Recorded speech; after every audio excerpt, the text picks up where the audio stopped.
أعوذ بالله من الشيطان الرجيم. بسم الله الرحمن الرحيم.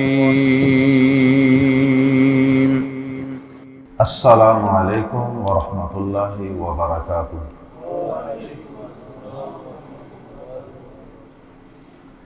رب اشرح لي صدري ويسر لي امري واحلل عقدة من لساني يفقهوا قولي۔ اعوذ باللہ السمیع العلیم من الشیطان الرجیم من ہمزہ ونفخہ ونفثہ۔ وما نقموا منهم الا ان يؤمنوا باللہ العزیز الحمید۔ وقال اللہ تبارک وتعالی فی مقام آخر انما المؤمنون اخوہ۔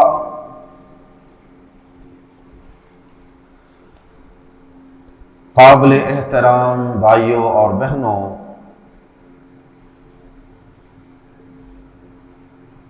دین اسلام ایسا خوبصورت دین ہے کہ جس میں اللہ رب العزت نے ہر انسان بلکہ ہر مخلوق کے حقوق متعین اور محفوظ کر دیے ہیں۔ دین اسلام ہی واحد وہ دین ہے جو آج پوری زمین کے امن و امان کا محافظ ہے۔ دین اسلام نے اپنے ماننے والوں کو نہ تو تشدد پسند بنایا اور نہ ہی ان میں کسی قسم کا بلا وجہ کوئی تعصب پیدا کیا، بلکہ دین اسلام نے اپنے ماننے والوں کو بڑا معتدل اور اعتدال والا رستہ عطا کیا ہے، جس میں کسی پر بھی بلا وجہ کسی قسم کا کوئی جبر، کوئی زیادتی اور ظلم نہ ہو۔ اور اسی لیے خالق کائنات نے دوسرے پارے کے آغاز ہی میں فرمایا وَكَذَلِكَ جَعَلْنَاكُمْ أُمَّةً وَسَطًا، اور اسی طرح ہم نے تمہیں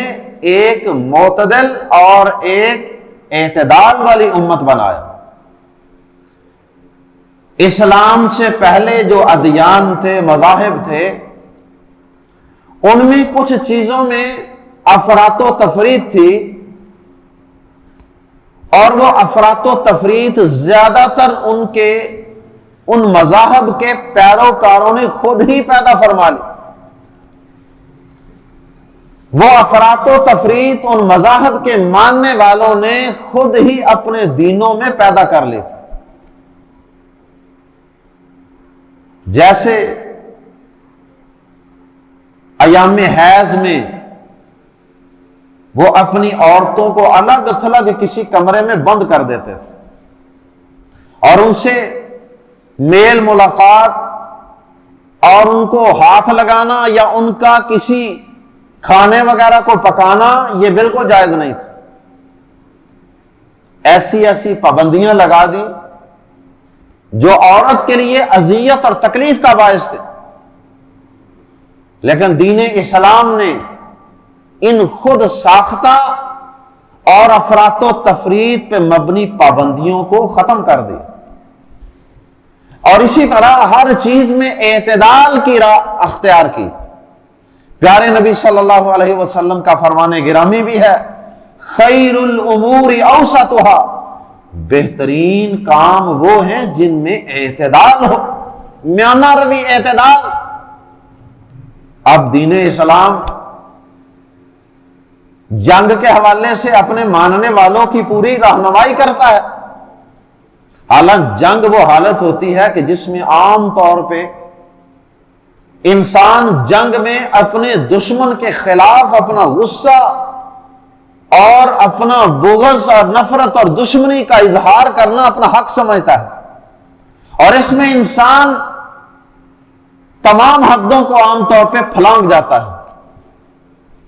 لیکن دین اسلام نے اپنے ماننے والوں کو میدان جہاد میں اور جنگ کے اندر بھی کچھ اصول و ضوابط کا اور کچھ قوانین و ضوابط کا اور اعتدال کا راستہ اختیار کرنے کا پابند کیا۔ یہ نہیں کہ سامنے دشمن ہے جو جی میں آئے کر دو، ایسا نہیں ہے، کیونکہ ایسا کرنے سے پھر اس زمین کے اوپر امن و امان قائم نہیں ہو سکتا، پھر اس زمین پہ نفرت اور انتقام کی آگ ہی بڑھتی رہے گی۔ آج مسلمانوں کا داؤ چلا تو انہوں نے ظلم کی انتہا کر دی، کل ان کا داؤ چلے گا، وہ ظلم و ستم کے پہاڑ توڑ دیں گے انتقام اور بدلے میں۔ اس لیے دین اسلام اپنے ماننے والوں کو میدان جہاد میں بھی عدل و انصاف کا دامن تھامنے کا حکم دیتا ہے۔ کسی عورت کو جو جنگ میں حصہ نہیں لے رہی، اس عورت پہ ہتھیار نہیں اٹھانا، کسی بچے کو قتل نہیں کرنا، کسی بوڑھے ضعیف آدمی کو جو لڑنے کے قابل نہیں ہے اس پر آپ نے ہتھیار نہیں اٹھانا۔ اسی طرح مزدور قسم کے لوگ جو بیچارے دیہڑی پہ کام کر رہے ہیں ان کو قتل نہیں کرنا، جانوروں کو قتل نہیں کرنا، اور اسی طرح فصلوں کو جلا دینا، درختوں کو کاٹ دینا اور بلڈنگوں کو بلا وجہ آگ لگا دینا، گرا دینا، یہ ساری چیزیں ایسی ہیں جن سے اسلام نے اپنے ماننے والوں کو منع کیا ہے، پابندی لگائی ہے ان پہ۔ لیکن کیا کیا جائے تہذیب جدید کے دعوے داروں کا اور انسانی حقوق کے نام نہاد چیمپئنز کا، جنہوں نے بڑی بڑی NGOز بنا رکھی ہیں، کہیں انسانی حقوق کے تحفظ کے نام پہ، کہیں عورتوں کو عورتوں کے حقوق دلانے کی آڑ میں بڑی بڑی NGOز، بڑی بڑی آرگنائزیشن، اور وہ صرف ان کے اپنے ملکوں میں کام نہیں کرتے بلکہ ان کی آرگنائزیشنز اور ان تنظیموں کا زیادہ ہدف اور ٹارگٹ وہ مسلمان ملک ہے۔ وہاں پہ جا کے مسلمان عورتوں کو، بچیوں کو بھڑکاتے ہیں، ان کو ابھارتے ہیں کہ تم پہ یہاں ظلم ہو رہا ہے، اسلام تمہارے حقوق کا تحفظ نہیں کر رہا، مسلمان بڑے ظالم ہیں، تم پہ پابندیاں ہیں، تم تو قید میں رہتی ہو۔ آزادی کا دل فریب نعرہ، اور اس آزادی کے دل فریب اور گمراہ کن نعرے میں ہماری بہت سی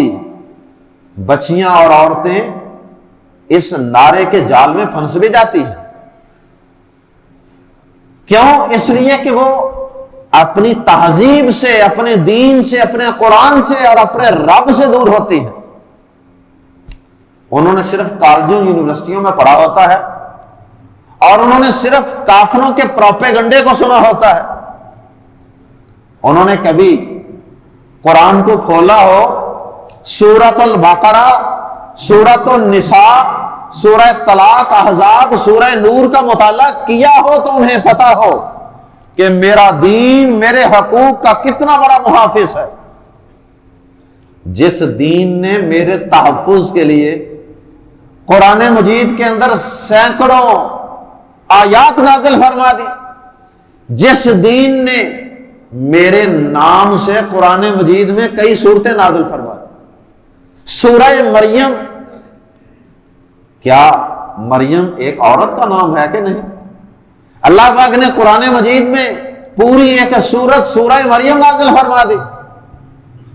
اور قرآن مجید میں عورتوں کے حقوق کے تحفظ کے لیے پوری سورت النساء نازل فرما دی۔ نساء کا کیا ترجمہ؟ عورتوں کی صورت، مردوں کی تو کوئی صورت الگ سے نازل نہیں فرمائی سورت الرجال کے نام سے، لیکن عورتوں کو اتنا تحفظ، اتنی اہمیت دی کہ باقاعدہ ان کے نام سے قرآن مجید نے کئی صورتیں نازل کر۔ کاش کہ ہماری ان بہنوں اور بیٹیوں نے جو کافروں کی چکا چوند تہذیب کے لشکاروں اور ان کی چمک دمک سے متاثر ہو جاتی ہیں، کاش کہ انہوں نے اپنے رب کی، اپنے پیدا کرنے والے کی کتاب کو بھی پڑھا ہوتا، کاش کہ انہوں نے عورتوں کے حقوق اور انسانوں کے حقوق کے سب سے بڑے علمبردار، سب سے بڑے رہبر و رہنما جناب محمد رسول اللہ صلی اللہ علیہ وسلم کی سیرت طیبہ کا مطالعہ بھی کیا ہوتا، تو انہیں پتا ہوتا کہ یہ سب شکاریوں کے جال ہیں، یہ سب کافروں کے دھوکے اور فریب ہیں، جو ہمیں گمراہ کرنے کے لیے، جو ہمیں صراط مستقیم سے ہٹانے کے لیے، شرم و حیا کی پاکیزہ زندگی سے ہٹانے کے لیے وہ اختیار کر رہے ہیں اور وہ جال پھینک رہے ہیں۔ اللہ اکبر۔ تو ان نام نہاد آزادی کے دعوے داروں انسانوں کو دھوکہ دیا، عورتوں کو دھوکہ دیا کہ ہم تمہارے حقوق کے علمبردار ہیں، ہم تمہارے حقوق کے محافظ ہیں، آؤ ہم تمہیں حقوق لے کر دیتے ہیں۔ اور ان نام نہاد حقوق کے دعوے داروں کی اس تحریک کے نتیجے میں اور ان کے اس جھوٹے پروپیگنڈے کے نتیجے میں بہت سے گھر اجڑ چکے ہیں، بہت سی عورتیں جو ماڈرنزم کا شکار ہو چکی ہیں اور اپنے دین سے دور ہیں، وہ اپنے خامد کی اطاعت کو اپنی انسلٹ اور بے عزتی سمجھتے، اور وہ اپنے ساس سسر سے ادب و احترام سے پیش آنا، ان کی خدمت کرنا، یہ وہ اپنے لیے بہت بڑا ایک بوجھ اور اپنے اوپر بہت بڑا ظلم خیال کرتی ہیں۔ آج ان نام نہاد آزادی کی دعوے دار کافروں کی تنظیموں کے پروپیگنڈے کی وجہ سے بہت سی عورتیں آج اپنے خامدوں سے طلاق لے کر مارے مارے پھر رہی ہیں، ذلیل و رسوا ہو رہی ہیں، دھوبی کا کتا، نہ گھر کا نہ گاٹ کا۔ اور جو تحفظ کسی عورت کو اس کے خامد کے گھر میں مل سکتا تھا، جو باپ کے گھر میں تحفظ مل سکتا تھا، وہ ہاسٹلز میں رہنے سے اور وہ اس طرح کرائے کے مکانوں اور کرائے کے کمروں میں رہنے سے تو وہ تحفظ نہیں مل سکتا۔ اور پھر ایسی عورتیں جب در در کی ٹھوکریں کھاتی ہیں، پھر انہیں اس چیز کی سمجھ آتی ہے کہ میری عزت، میرا وقار اور میرا سکون وہ میرا گھر تھا، میرا خامن تھا، میری فیملی تھی، میرے بیوی بچے تھے۔ تو بہرحال میں عرض یہ کر رہا تھا کہ یہ کافر آزادی کے جھوٹے دعوے دار اللہ کی قسم دنیا کے اندر کہیں بھی سنجیدگی کے ساتھ یہ اپنے ان دعووں کے مطابق خود اپنے ملکوں میں بھی عمل نہیں کر رہے۔ ان کے جتنے نعرے ہیں نا انسانی حقوق کے اور عورتوں کے حقوق کے، وہ سب بوگس، جعلی، اور ان میں منافقت ہے، اور ان کے دوہرے معیار ہیں۔ مسلمانوں کے لیے قانون اور ہیں اور اپنے لیے قانون اور ہیں۔ آپ کبھی نہیں دیکھیں گے ان عورتوں کے حقوق کے دعوے داروں کو، کبھی نہیں دیکھیں گے کہ یہ کشمیر کی مظلوم عورتیں، جن پہ ظلم و ستم کے پہاڑ توڑے جا رہے، کبھی نہیں دیکھیں گے کہ یہ آرگنائزیشنز، یہ موم بتی مافیا کبھی ان عورتوں کے حقوق کے لیے آواز اٹھائے، کبھی فلسطین کی مظلوم ماؤں بہنوں بیٹیوں کے لیے انہوں نے آواز اٹھائی ہو، کبھی نہیں آپ دیکھیں۔ کبھی آپ نے دیکھا ہو کہ انہوں نے ڈاکٹر عافیہ صدیقی، جو اتنے سالوں سے امریکی جیلوں کے اندر ظلم و ستم، بلکہ بدترین ظلم و ستم کا شکار ہے، کبھی ان آزادی کے متوالوں نے، کبھی ان آزادی کے دعوے داروں نے، عورتوں کے حقوق کے نام نہاد دعوے داروں نے کبھی اس عورت کے حقوق کے لیے آواز اٹھائے؟ کبھی نہیں دیکھیں گے آپ، کبھی نہیں دیکھیں۔ اور ایک پاکستان کے کسی گمنام سے علاقے کے اندر ایک لڑکی کو سکول جانے سے روک دیا جائے، یا ایک لڑکی کو کوئی فائر لگ جائے، یا ایک لڑکی کے اوپر کوئی تھوڑا سا ظلم زیادتی ہو جائے، پوری دنیا میں اس کو اٹھا کر ہیرو بنا دیتے ہیں، پوری دنیا میں اس کے خلاف آواز اٹھاتے ہیں اور اس کو اپنے ملکوں میں بلا لیتے ہیں، وہاں سے فوراً ویزے آتے ہیں اور راتوں رات ان کو اپنے ملکوں میں بلا لیتے ہیں، اور پھر ان کو ہاتھوں پہ اٹھا لیتے ہیں، ان کو تلیوں پہ اٹھا لیتے ہیں۔ وجہ کیا ہے؟ ان کو اٹھانے سے اور ان کے حقوق کے لیے آواز اٹھانے سے مسلمانوں کی بے عزتی اور انسلٹ کرنا مقصود ہوتا کہ دیکھو پاکستان کے اندر عورت کے حقوق محفوظ نہیں، دیکھو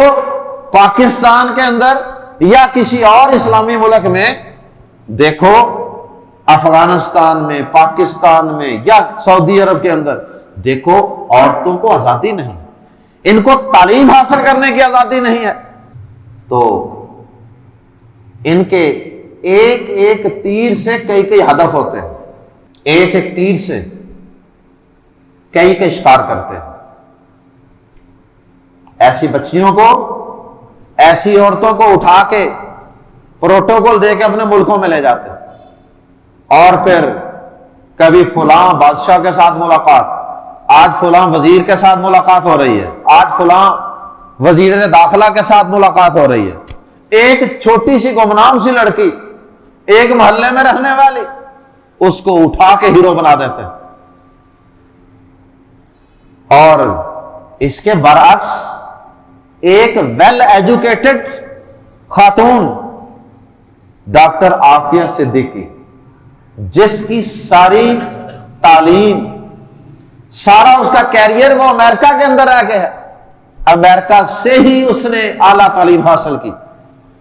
اور پھر اس کے بعد پی ایچ ڈی اس نے کی، ڈاکٹر ہے، نیورو سرجن ہے، اور اس عورت کا جرم صرف کیا ہے کہ وہ مسلمان، وہ صرف مسلمانوں کے حقوق کے لیے آواز بلند کرنے والی ہے، اس کو اتنے سالوں سے جیل کے اندر پھینکا ہوا ہے۔ اور پھر ہمارے وہ مسلمان جو ان کی تعریفیں کرتے تھکتے نہیں ہیں کہ جی کیا بات ہے جی کافروں کا، امریکہ، جاپان، یورپ، کیا بات ہے جی ان کے، وہ تو بڑے انسانیت کے بڑے ہمدرد ہیں، اور کہتے ہیں جی کہ ماشاءاللہ ہمارے مسلمان تو جھوٹ بولتے ہیں، بددیانتی کرتے ہیں، خیانت کرتے ہیں۔ اور ٹھیک ہے، ہمارے مسلمانوں کے اندر یہ کمزوریاں، یہ خامیاں، یہ کوتاہیاں ہیں، لیکن اس کے کچھ اسباب ہیں۔ ہمیں اچھی لیڈرشپ نہیں ملی، ہمیں ہمارے ملک کے اندر لا اینڈ آرڈر کی امپلیمنٹیشن نہیں ہے، اس وجہ سے ہماری جو نشو و نما ہوئی ہے نا ہماری قوم کی، اس کی مثال اس جھاڑی کی طرح ہے جو جنگل میں اگتی ہے، اور اس کا کوئی گارڈنر نہیں ہوتا، اس کا کوئی مالی نہیں ہوتا، اس کی کوئی دیکھ بھال کانٹ چھانٹ کرنے والا نہیں ہوتا، تو وہ جس طرح کی اگتی ہے وہ آپ کے سامنے۔ اور اس کے برعکس اگر کوئی پودا وہ کسی باغ کے اندر ہو، کسی پارک کے اندر ہو، اور اس کو اچھا مالی اور اچھا رکھوالا ملے تو وہ اس کی اچھی کانٹ شانٹ کرتا ہے، اچھی تراش خراش کرتا ہے اور اس کو ایک خوبصورت پودا بنا دیتا ہے۔ ہمارے ہی ملک کے لوگ ہیں، یہ جب باہر جاتے ہیں تو بالکل ٹھیک ہو جاتے ہیں۔ یہیں کے پاکستانی لوگ ہی ہوتے ہیں، جب دوسرے ملکوں میں جا کے یہ جاب کرتے ہیں، نوکری کرتے ہیں، ملازمت کرتے ہیں، تو وہاں پر جا کر یہ نہ تو کسی ٹریفک کے سگنل کو وائیولیٹ کرتے ہیں، نہ اشارہ توڑتے ہیں، نہ رانگ سائڈ پہ جاتے ہیں، نہ کوئی اور اس طرح کا غلط کام کرتے ہیں۔ وجہ کیا ہوتی ہے؟ وہاں قانون ہوتا ہے، یہاں قانون کوئی نہیں۔ کہتے ہیں جی کافر، کیا بات ہے جی، ان کا کوئی قانون ہے، وہ بڑے سیولائزڈ لوگ ہیں، بڑے مہذب لوگ ہیں۔ ان کی ذرا تہذیب کو دیکھ لیں، ان کے مہذب ہونے کو دیکھ لیں کہ عافیہ صدیقی ایک قیدی ہے اور اس کی داستان بھی لمبی داستان ہے۔ پہلے نمبر پہ تو آج تک کسی کو صحیح کہانی بتائی نہیں گئی کہ اس بیچاری کا جرم کیا ہے۔ اب یہ تو ایک قیدی کا اور ایک انسان کا، اور پھر وہ بھی عورت ہو، تو کیا یہ اس کا ایک بنیادی حق نہیں ہے کہ اس کو اس کا جرم بتایا جائے اور اس کے وارثوں کو اس کا صحیح جرم بتایا جائے؟ آج تک یہ ایک معمہ ہے کہ اس بیچاری کے ساتھ کیا ہوا۔ اسے کراچی سے اغوا کیا گیا اس کے گھر سے، یا اسے اسلام آباد سے اغوا کیا گیا، یا اسے افغانستان سے اغوا کیا گیا۔ اب امریکہ نے تو یہی سٹوری بنائی ہوئی ہے کہ ہم نے اسے امریکہ سے اغوا کیا، لیکن ان کے گھر والوں کا اور فیملی کا یہ کہنا ہے کہ نہیں، انہیں پاکستان سے اغوا کیا گیا۔ ان کا کہنا تو یہ ہے کہ اس میں ہمارے کچھ بے شرم اور بے غیرت حکمرانوں کا بھی کردار ہے، جنہوں نے اپنی قوم کی بیٹی کو ان کے حوالے کر دیا، ٹکوں کی خاطر، ڈالروں کی خاطر اپنی بیٹی کو ان کے حوالے کر دیا۔ اور بعض لوگوں کا یہ بھی کہنا ہے کہ ڈاکٹر عافیہ صدیقی نے امریکہ میں رہ کے بہت زیادہ ریسرچ کی، اور وہ بڑی ہی انٹیلیجنٹ اور جینیس قسم کی ڈاکٹر تھی، تو اس نے بہت زیادہ ریسرچ کی تھی، اور اس ریسرچ سے پاکستان کو بہت بڑا فائدہ حاصل ہو سکتا ہے۔ امریکہ چاہتا تھا کہ چونکہ اس نے ہمارے ہاں پڑھا ہے اور یہ اپنی ساری ریسرچ سے فائدہ امریکہ کو پہنچائے، اس وجہ سے امریکہ نے اس ڈاکٹر عافیہ صدیقی کو اغوا کیا اور اس کے بعد اس کو مسلسل ٹارچر کیا کہ یہ وہ ساری ریسرچ ہمیں دے۔ بہرحال مختلف روایات، اللہ تعالیٰ بہتر جانتا ہے، لیکن جو بھی اس کا جرم ہے، ان کے بقول اس کا کوئی جرم ہے بھی، حالانکہ اس بیچاری کا کوئی جرم نہیں۔ اگر اس نے کہیں پاکستان کے مفاد کے لیے کام کیا ہے یا مسلمانوں کے مفاد کے لیے کوئی کام کیا ہے تو یہ اس کا بنیادی حق ہے۔ کیا ایک امریکی کیا امریکہ کے مفاد کے لیے کام نہیں کرتا؟ کیا ایک اسرائیلی اسرائیل کے لیے، اسرائیل کے مفاد کے لیے کام نہیں کرتا؟ اگر ہر ملک کے شہری کو اپنے ملک کے مفاد کے لیے کام کرنے کی اجازت ہے تو پھر اس ڈاکٹر عافیہ صدیقی کو اپنے ملک پاکستان کے مفاد کے لیے اور اسلام کے مسلمانوں کے مفاد کے لیے اگر اس نے کوئی کام کیا ہے تو کیا یہ اس کا بنیادی رائٹ اور حق نہیں تھا؟ اور پھر ان حقوق کے نام نہاد دعوے داروں نے، دیکھیے ایک عورت، کمزور عورت، مرد کے مقابلے میں عورت کا حوصلہ تو بہت کمزور ہوتا ہے۔ اب ایک عورت اس بیچاری کو اتنے سالوں سے اس جیل میں رکھا ہوا ہے کہ جس جیل کے اندر سب سے زیادہ خطرناک قیدیوں کو رکھا جاتا ہے، ایک عورت، وہ کتنی خطرناک ہے۔ اور اس عورت کو اپنے بچوں سے ملاقات کرنے کی اجازت نہیں، اس عورت کو اپنی فیملی سے ملاقات کی اجازت نہیں۔ کیا جنگی قیدیوں کے بھی حقوق کے مطابق ایک قیدی کو یہ حق ہے کہ نہیں وہ اپنے گھر والوں کو مل سکے اور اسے بنیادی حقوق دیے جائیں؟ اب اس عورت کو بیچاری کو تشدد کر کر کے ذہنی مریضہ بنا دیا گیا، اور ابھی حال ہی میں ہمارے ملک پاکستان سے سینیٹر مشتاق صاحب اور ڈاکٹر عافیہ صدیقی صاحب کی بہن ڈاکٹر فوزیہ صدیقی صاحب اور ان کے ساتھ دیگر افراد، یہ پورا وفد آج کل گیا ہوا ہے، اور وہاں ان کے ساتھ ڈاکٹر عافیہ صدیقی کے ساتھ ملاقات کے لیے کیا ظلم کیا؟ درمیان میں موٹی شیشے کی ایک دیوار، موٹے شیشے کی ایک دیوار حائل کی گئی کہ یہ آپس میں گلے بھی نہیں مل سکتی دونوں بہنیں، اور یہ ڈاکٹر فوزیہ ڈاکٹر اپنی بہن ڈاکٹر عافیہ صدیقی کو اس کے بچوں کی تصاویر بھی نہیں دکھا سکتی۔ ٹیلی فون پہ بات کروانا تو بڑی دور کی بات ہے، حالانکہ اگر ٹیلی فون پہ بچوں سے بات کروا دی جائے تو اس سے کیا نقصان ہے؟ کوئی نقصان نہیں ہے، اس بیچاری کی کوئی سزا تھوڑی ختم ہو جائے گی۔ نہ اپنی فیملی سے فون پہ بات کرنے کی اجازت، نہ ویڈیو کال کی اجازت، اور نہ ہی بغیر کسی رکاوٹ کے ملاقات کرنے کی اجازت، نہ ہاتھ سے ہاتھ ملانے کی اجازت، اور نہ جسم سے جسم ملا کر دونوں بہنوں کو آپس میں معانقہ کرنے کی اجازت۔ اور گفتگو بھی یقیناً کیسے ہوئی ہوگی؟ ٹیلی فون کے ذریعے، شیشے کے پار وہ ایک دوسرے کو دیکھ رہی ہیں اور بات وہ کر رہی ہیں ٹیلی فون کے ذریعے۔ یہ کون سے انسانی حقوق ہے؟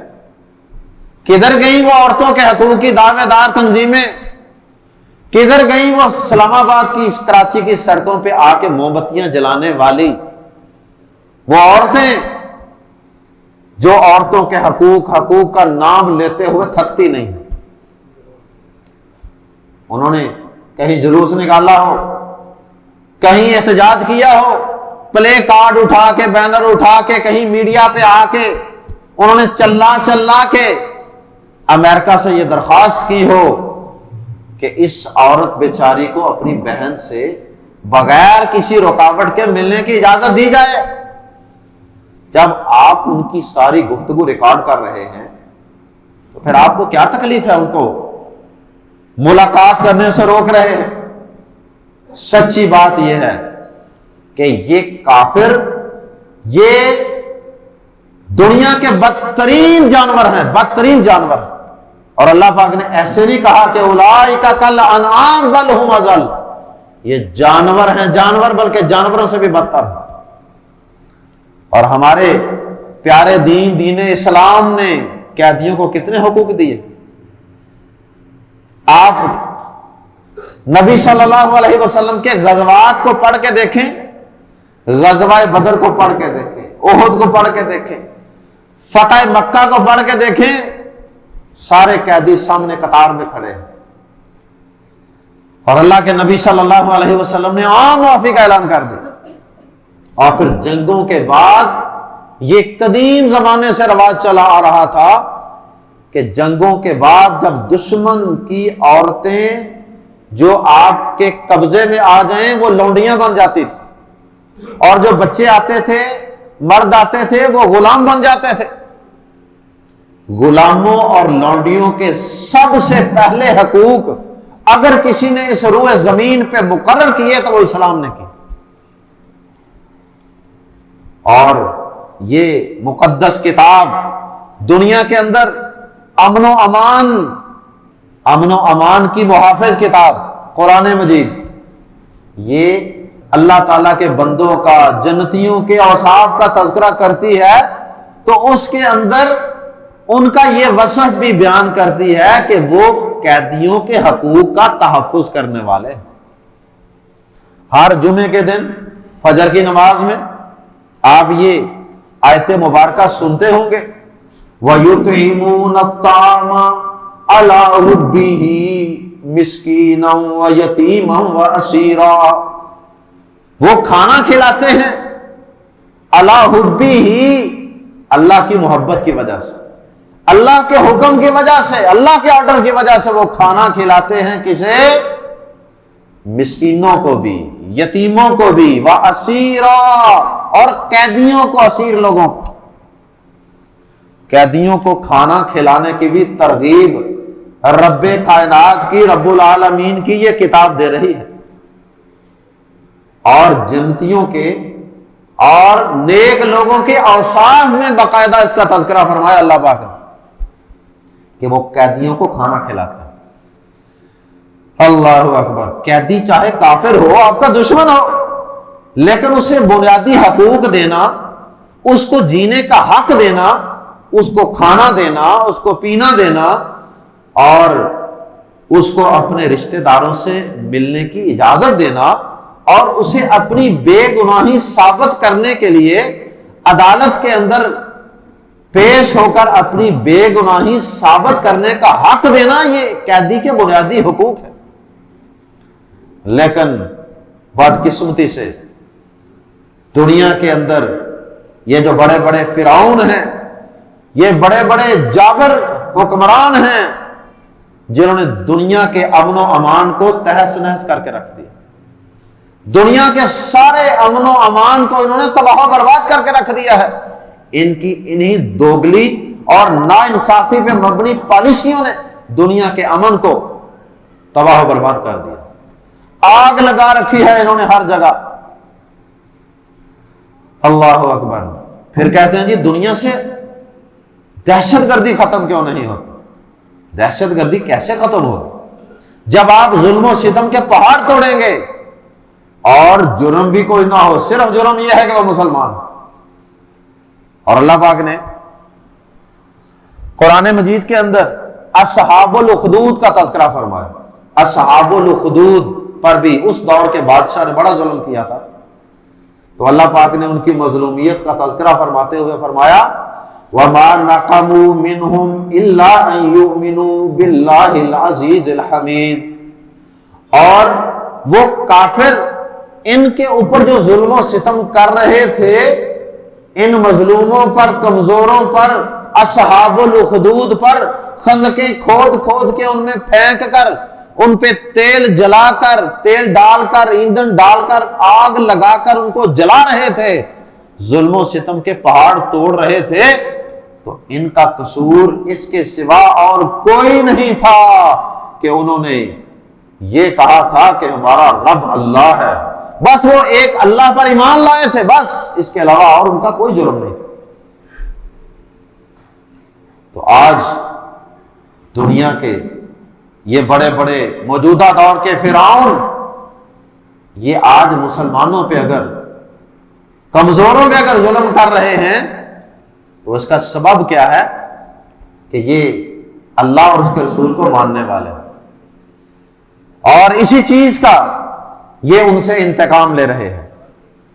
تو آج ہمیں ضرورت اس بات کی ہے کہ ہم تمام مسلمان، تمام پاکستانی، ڈاکٹر عافیہ صدیقی جو ہماری پاکستان کی بیٹی بہن ہے، اس کی رہائی کے لیے ایک مضبوط آواز اٹھائیں، سوشل میڈیا کے اوپر بطور خاص اس آواز کو اٹھایا جائے، اور اپنے بے حس اور بے حیا حکمرانوں کو غیرت دلائی جائے کہ آپ کی ایک پاکستان کی ایک ہائیلی کوالیفائڈ ڈاکٹر عورت وہ کافروں کے ظلم و ستم کا شکار ہو رہی ہے، اور اپنے بچوں سے دور ہے، اپنی فیملی سے دور ہے، اپنے ملک سے دور ہے، تو اگر اس کا کوئی جرم ہے بھی تو آپ اس کو اپنے ملک کی عدالتوں میں پیش کریں، اور یہاں کی جس ملک کی وہ ڈاکٹر عافیہ صدیقی ہے، اس ملک کی عدالتیں اس کا کیس سنیں اور پھر جو اس کی سزا بنتی ہے وہ تجویز کریں۔ اللہ اکبر! پیارے نبی صلی اللہ علیہ وسلم نے فرمایا کہ مسلمانوں کی مثال المؤمن للمؤمن کالبنیان،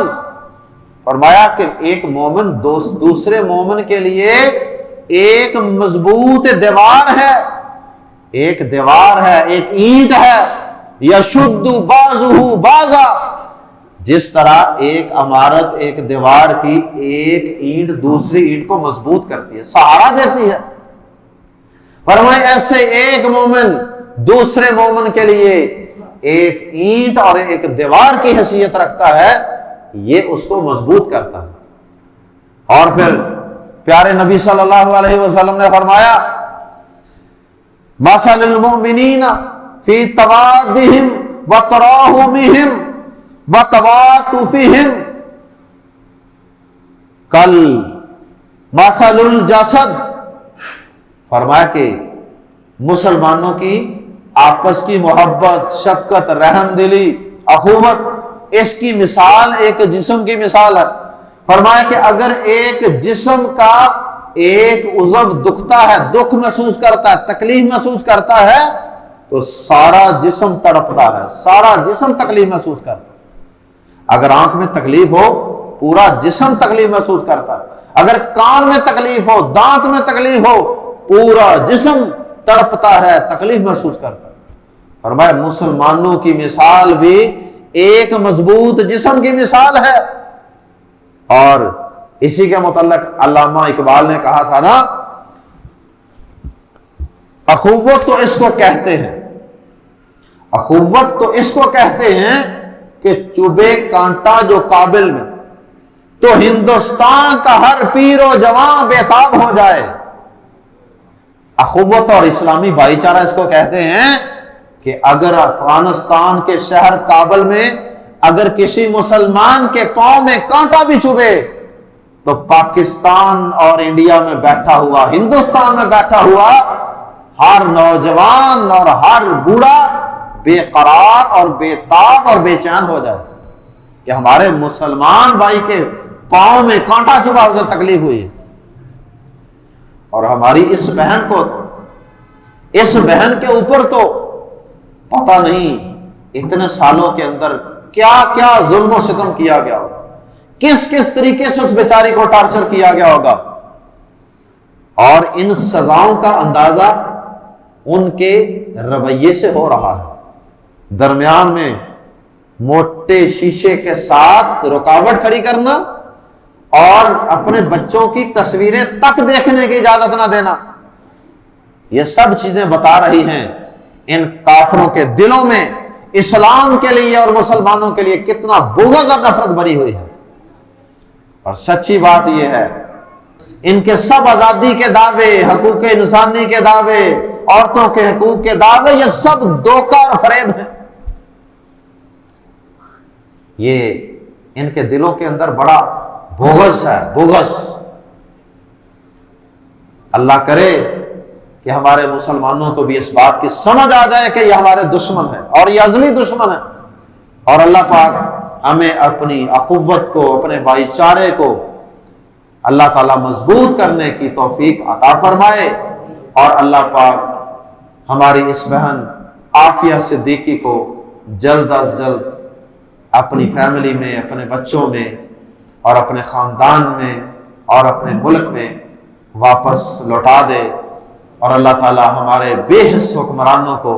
اس کے لیے کوشش کرنے کی، آواز اٹھانے کی توفیق عطا فرمائے۔ سبحانک اللہم و بحمدک، اشہد ان لا الہ الا انت۔